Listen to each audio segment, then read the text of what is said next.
Hello and welcome. I am Stacey Thomas, author, ALS advocate, film producer, and talk show host. I'm here to motivate, educate, and entertain. Join me on YouTube every Wednesday at 7 p.m. Stacey Thomas Talk Show, where we have powerful discussions centered around health, relationship, careers, and everyday conversation. Follow me on Facebook, I am Stacey Thomas, on Instagram, Stacey Thomas Talk Show. And don't forget, I can promote you too. Email me at iamstaceythomas@gmail.com. Now, it's time for the show. Hey, everybody. This is I am Stacey Thomas. Happy Saturday. I know we're doing something different, right? Usually it's the business block, but when you come across somebody that's blessing others and doing great things, you make time. So this morning, I have to tell you, I am very excited because like myself as an advocate, I've got somebody that's doing some great things. And I want to say something really quick before he comes on because he's done so much. And I just want to point out to you guys, he's a filmmaker, actor, and social impact storyteller. This person, Micheal Cory Davis, has partnered with organizations like the FBI, Homeland Security, and the United Nations to raise awareness around the globe. As founder of Journey Film Group and Artists United for social justice, Micheal has produced content for Lionsgate, AMC, the City of Los Angeles, and others. Let me tell you something. He is someone that is advocating for human trafficking and has done great things. I'm going to wait for him to pop back up in the studio. I think he may be having some technical problems. While we're waiting for him, right? Because we're going to talk about who he is, but we're also going to talk about the book called Trapped, available on Amazon. So while we're waiting for him to come back on, let's take a look. Shit! South Los Angeles. The East West Motel. Take your clothes off. Wow. Oh, God. No, it's Jasmine. I'm Detective Lawson. Have you seen this young woman before? Her body was found burned not too far from here. There's no limitation on just how vile and sadistic shit can get in this part of town. 1 year ago, right here. Jasmine, open the door. This was when it all changed for me. Jay, open the fucking door. Who the hell is this? Amber? She can't be more than 16, 17 years old. Yeah, she's perfect. I might as well go back to how I started. At least that way, you know the full story. Interesting, right? So Micheal still hasn't come back on. So what do I think about the book? Hello, Cyrus. How are you, superstar? I do hope all is well. So let me give my review about the book. And I'm almost done, right? The book Trapped, like I said, is on Amazon. The young lady's Jasmine has a powerful story to tell. And one thing that I've learned so far as reading this book is that when you see people doing things that you may not approve of, you have to stop and remind yourself, you don't know their story. So don't be so quick to judge others based on the lifestyle they live. Hello, Micheal. Hey there. How are you? Sorry about that technical glitching going on. That's okay. Thank you. Let me say this first. Thank you, because I know it's early where you are. So I will try very hard not to give you the normal Stacey Thomas with 50 questions, okay? No, go for it. It's fine. Superstar Cyrus, who wakes up, I don't even know if he sleeps. Keep going here. Happy Saturday, Cyrus. Hey, Cyrus. Micheal Cory Davis, you are a very interesting man. And so today we're going to talk about the book. As bad as I want to get into the other things, we'll stick to the book. Trapped. I am 86% in. The only reason I have not finished the book, because when I read a good story, I am one that will sit on the sofa chair and read until I'm done.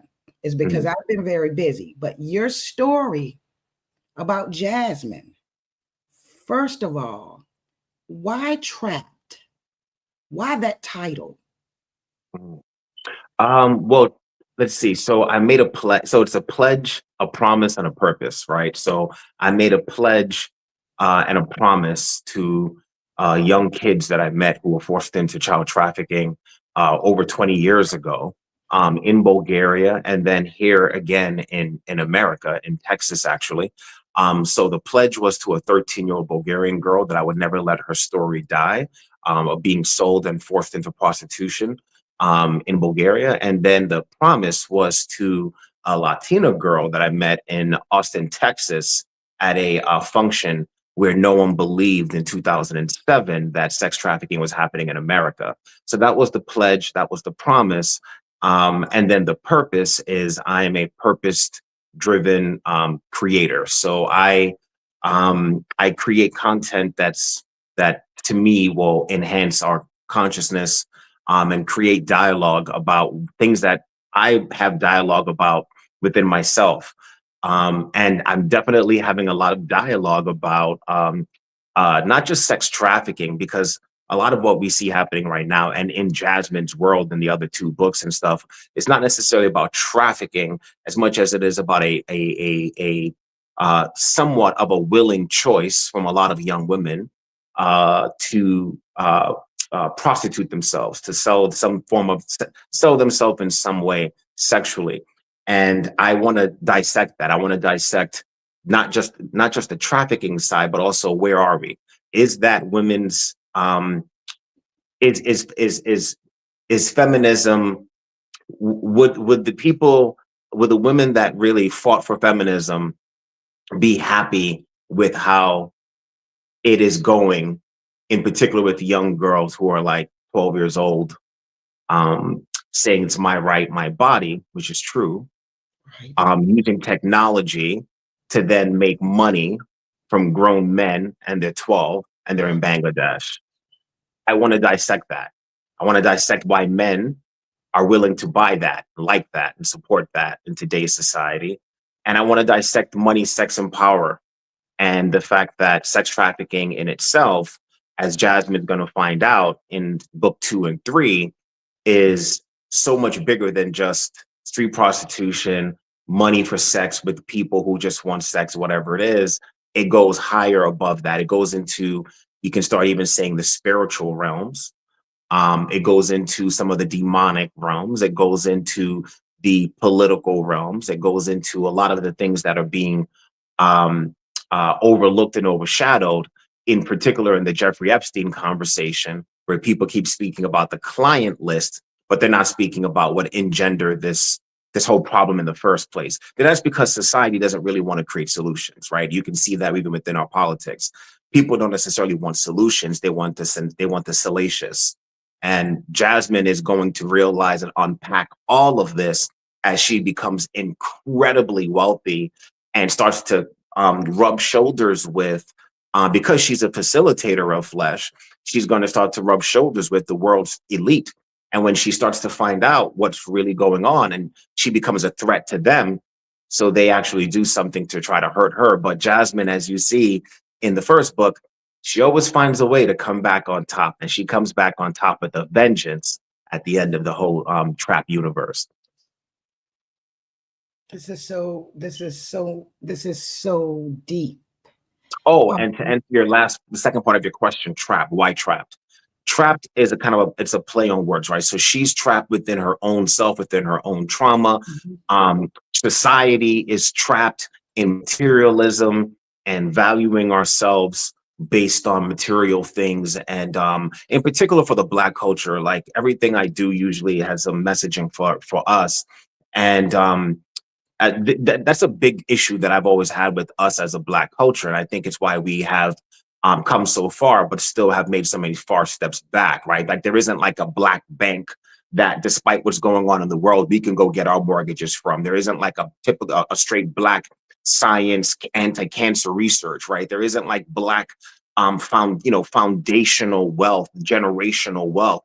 And that's because so much of the money that we've made went right back into buying stuff to make us feel valuable, and that's the way the system is been orchestrated and created. And now you see it in today's society with everyone.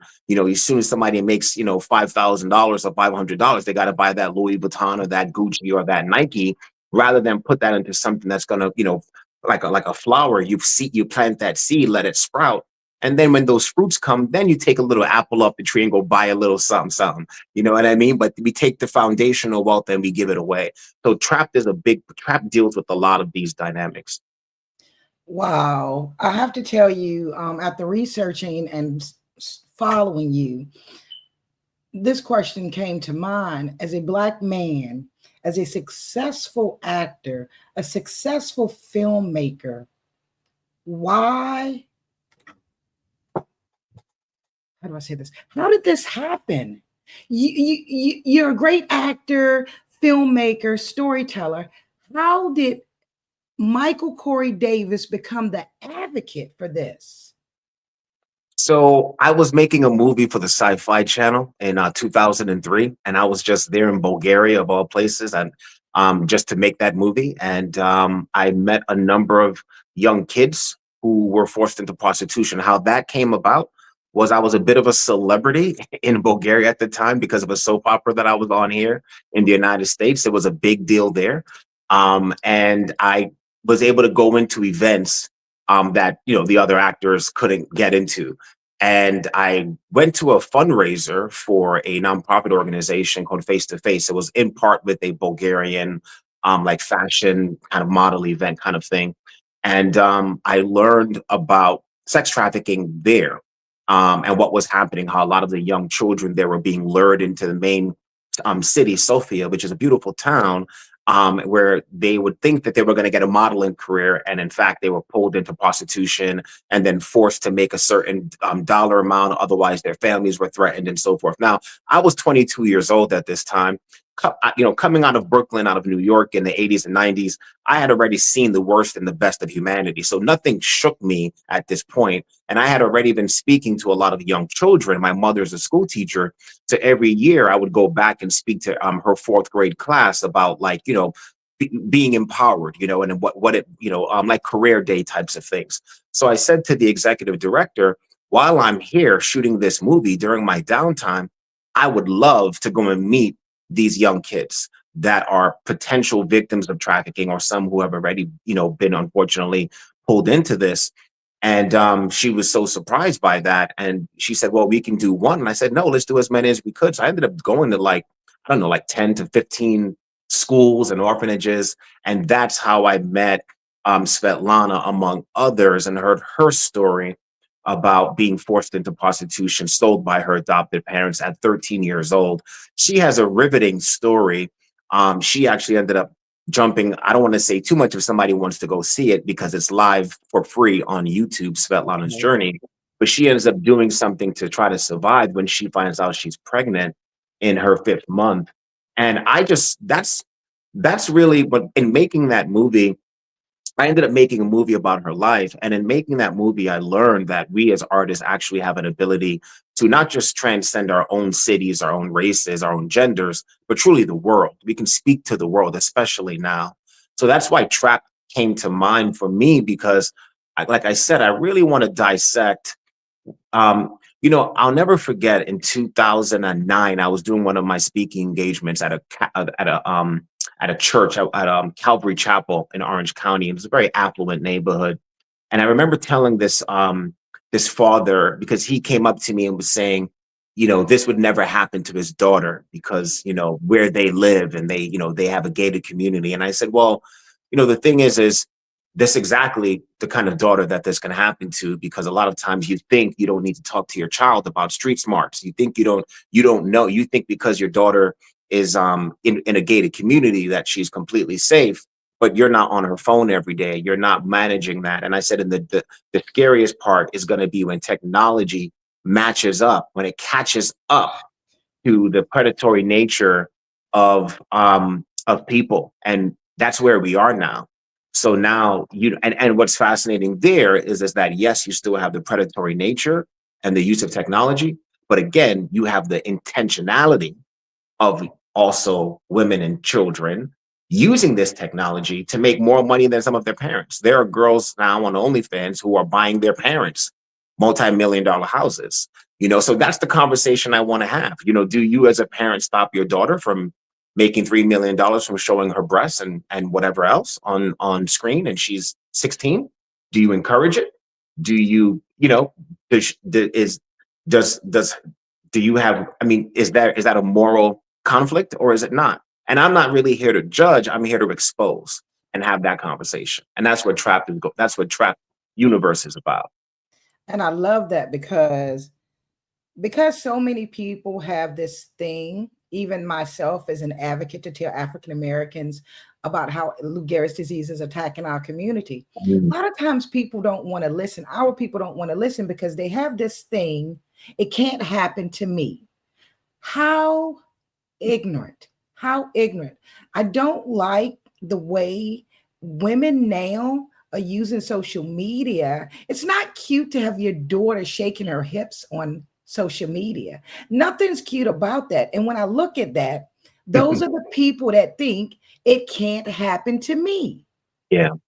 Well, it's part of this thing that, again, so when we get into Trap One explores Jasmine's rags to riches rise, right? So she, she's she is a victim slash survivor of trauma from her early youth. All she knows is money, and my value is money. And even sex and intimacy is not something that has any real loving based value. It's just an exchange. When she comes out of this world of street prostitution, she actually is on a path to try to change her life, and that's why there's that chapter. One step forward, like two steps back, and because she has a lot of opportunities to go in the direction of, I don't want to say morality, but let's just say a more righteous type of living. And she keeps getting pulled away from that and going into because of the shine, right? But we can't necessarily blame children or blame young people who are impressed by the shine, because our generation fell for that shine too. So our music went from the Four Tops to Gladys Knight to Tyler Bell to my man Luther Right, Vandross, loving right. soulful, kind music, gentle music, uplifting music. Even our early hip hop was just about battling and rapping and stuff like that. But then the shine came in, right? Like the corporate strategy came in and said, well, how do we make money off of these young Black guys? And then, well, let's have them promoting violence and sex and clothes and shoes and alcohol and stuff like that. And then we, the young generation, fell for that. And it's just been a replication of that. So the young generation today is just replicating lifestyles of the rich and famous, Falcon Crest, Knots Landing, Dynasty, Biggie, all these, things in our 80s and 90s society that put money, wealth, and on a standard, at a highest standard versus morality, courage, emotional regulation, and all these other attributes that make a really whole human being. And we're watching that crumble right now. We're watching the Harvey Weinsteins, the Diddy's, the so many others, right? We're watching so many of these really wealthy people start to fall.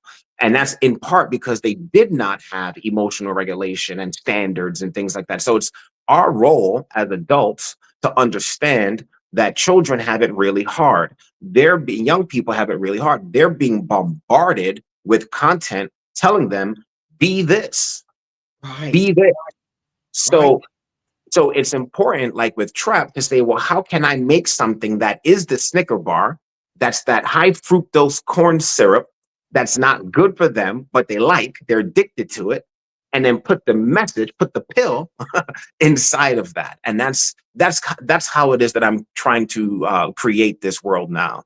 And again, not from understanding that young people have been diseased with the culture of capitalism and materialism, and to unshackle them from that, we gotta like Jesus had to go into bars and talk to prostitutes and pimps and whatever else to fall in order to spread his light and message. I don't run away from that community. In fact, I I embrace that community. I embrace the women that are on OnlyFans. I embrace the pimps. I embrace the gangbangers. I embrace the robber barons. I embrace them because they have so much hunger for a better life, that if you help them transmute that, which is what Jasmine does later on, those people are extremely powerful and become really powerful warriors for good. Wow. Well, I want to play the trailer again, and then Oh, thank you. I want to play the trailer again, and then I want to say something about Jasmine. Okay. Uh-oh. Let's see. Cops, they know they're coming. Run. Shit! South Los Angeles. The East West Motel. Take your clothes off. Wow. Oh, God. No, it's Jasmine.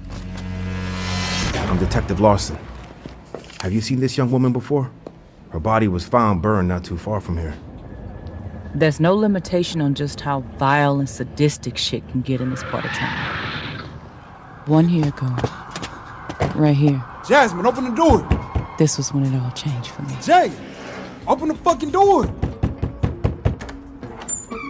Who the hell is this? Amber? She can't be more than 16, 17 years old. Yeah, she's perfect. I might as well go back to how I started. At least that way, you know the full story. Ooh, so Yeah, Jasmine. that's voiced by Janessa Morgan and Tyrone Brown, and I played Detective Lawson. I just wanted to give those actors shout outs because they're phenomenal. Yeah, I love the trailer. I love the trailer. Thank you. Two things bothered me that really bothered me as I'm reading the book. Okay. Number one, and I don't want to tell the story, but how it can start with a mother. Yeah. The woman that's supposed to protect her children, the woman that knows God gave the child to her. Your writing is very, is it vivid? As I can see the rooms, I can see the hotel, I can see them sitting in the car. I was like, this man, I'm going to be honest with you, he is a true writer. Some people are not very descriptive. You can't see. For me, I love when I can read and I can see in my mind what's going on. The second thing is to love a man, or to think that because a man loves you, you have to submit to anything that man wants you to do for him, even putting your life on the line. I can't wait to finish reading the book. I honestly can't, because every time Jasmine thinks to herself, she gets a good thought. This is the way what I'm getting. She gets a good thought. She wants to do good. And then something happens. And then when we go back to all of it starts with, never mind. Go ahead. So I was going to say that a lot of what I'm writing in all the scripts that I write, all the movies that I write, one of the things I've come to realize is that there's one consistent through line. And that is that I'm trying to teach myself and others how to stay on course in elevating our life.